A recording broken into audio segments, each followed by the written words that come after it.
ई-लाइट study platform पर आप सभी का स्वागत है। इस वीडियो में डिस्कशन करेंगे हिमाचल प्रदेश सरकार द्वारा अनलॉक की प्रक्रिया शुरू कर दी है, क्या इसके बीच में आपके कंपैरेटिव एग्जाम कब तक हो सकते हैं। साथ में हम डिस्कशन करेंगे Himachal Pradesh staff selection commission Hamirpur board के द्वारा 2 नई नोटिफिकेशन जारी की गई है और निरंतर Himachal Pradesh staff selection commission Hamirpur की तरफ से रिजल्ट निकाले जा रहे हैं। तो कुछ दिनों में हो सकता है आपकी जो बहुत बड़ी परीक्षा हिमाचल प्रदेश में हुई थी GIT का रिजल्ट भी आपको देखने को मिले।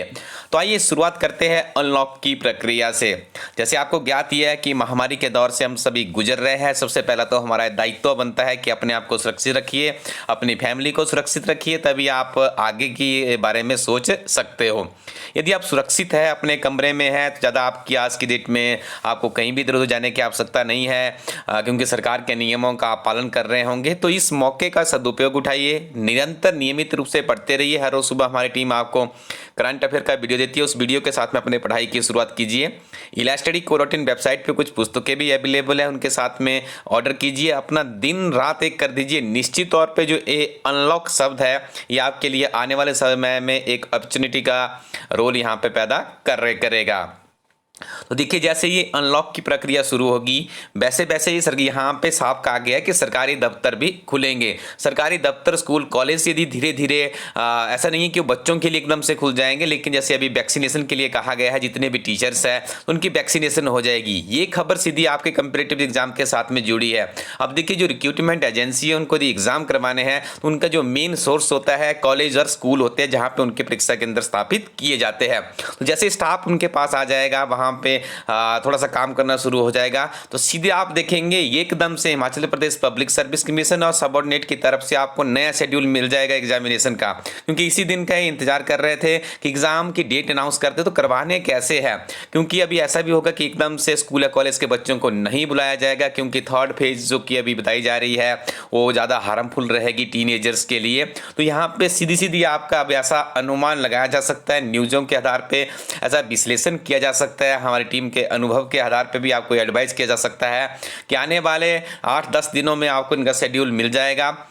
विद इन 1 वीक आप मान के चलिएगा, ऐसा हमारा अनुमान है। एक हफ्ते के अंदर अंदर शायद यदि सब कुछ परिस्थितियां ठीक रहती है, ये अनलॉक का कोई ज़्यादा दुष्प्रभाव नहीं पड़ता है हमारे इस महामारी के काल में जीवन पर, तो निश्चित तौर पर आपकी परीक्षाओं का शेड्यूल आ जाएगा। उसके बाद आपकी परीक्षाएं कब होगी वो आपको पता चल जाएगा। तो कुछ इस तरह की रूपरेखा रखिएगा कि अब जो आपकी स्टडी चल रही है उसमें थोड़ा सा, यदि आप दिन में 7-8 घंटे पढ़ रहे हैं तो 1 या 2 घंटे आप रिवीजन के लिए भी दे दीजिए। अभी आपको उस रिवीजन की शैली की तरफ भी आना है, क्योंकि प्रारंभिक परीक्षा की यदि हम बात करें तो आपको कोई ज़्यादा डिस्क्रिप्टिव थिंकिंग नहीं, आपको यहाँ पे क्या करना होता है, आपको फैक्ट्स ज़्यादा से ज़्यादा याद रखने हैं। क्योंकि देखिए, प्रारंभिक परीक्षा की यदि हम बात करें, चाहे किसी भी तरह का आपका जो मल्टी चॉइस ऑप्शन वाला पेपर रहता है, MCQ बेस्ड पेपर रहता है, उसमें आपको फैक्ट्स के बारे में पता होना चाहिए। आपको पता होना चाहिए कि हमारा संविधान कब बना था, आपको पता होना चाहिए हमारे फंडामेंटल राइट्स कितने हैं, आर्टिकल्स कितने हैं, कौन से आर्टिकल के अंतर्गत क्या आता है, हमारी इकोनॉमी की ग्रोथ रेट क्या रही है कोरोना काल में। कुछ इस तरह के क्वेश्चन फैक्ट्स आपके दिमाग में होने चाहिए। वहां पे आपको कोई ऐसे ज़्यादा लिखने की या डिस्क्रिप्टिव थिंकिंग की आवश्यकता नहीं पड़ती है, मुख्य परीक्षा के लिए पड़ती है। तो कुछ इस तरह की विधि आप अपनाएंगे। यदि आप हमारी वेबसाइट पर जाएंगे तो ये जो किताबें आप देखती है फैक्ट्स के आधार पर लिखी जाती है, जिसमें मुख्य परीक्षा के लिए आपको क्या मिल जाता है, आंकड़ों का एक संग्रह आपके पास बन जाता है। प्रारंभिक परीक्षाओं के लिए किताबें बहुत ही महत्वपूर्ण है। संक्षिप्त नोट्स की फॉर्म में इसमें अध्ययन सामग्री हमारी टीम के द्वारा इंक्लूड की जाती है। और देखिए, निरंतर नियमित रूप से Himachal Pradesh staff selection commission result निकाल रहा है। हर रोज हमें 1 या 2 नोटिफिकेशन मिल जाती है। तो आज बात करेंगे टेक्निकल सुपरिटेंडेंट की 14 वैकेंसीज के लिए रिजल्ट डिक्लेयर कर दिया गया है। 44 कैंडिडेट्स की इवैल्यूएशन के लिए सिलेक्शन हुई है। इस PDF में आपका रोल नंबर तभी आएगा जब आप तन मन धन से पढ़ाई कर रहे हैं, जो हम आपको दिशा निर्देश दे रहे हैं उनका यदि आप पालन कर रहे हैं।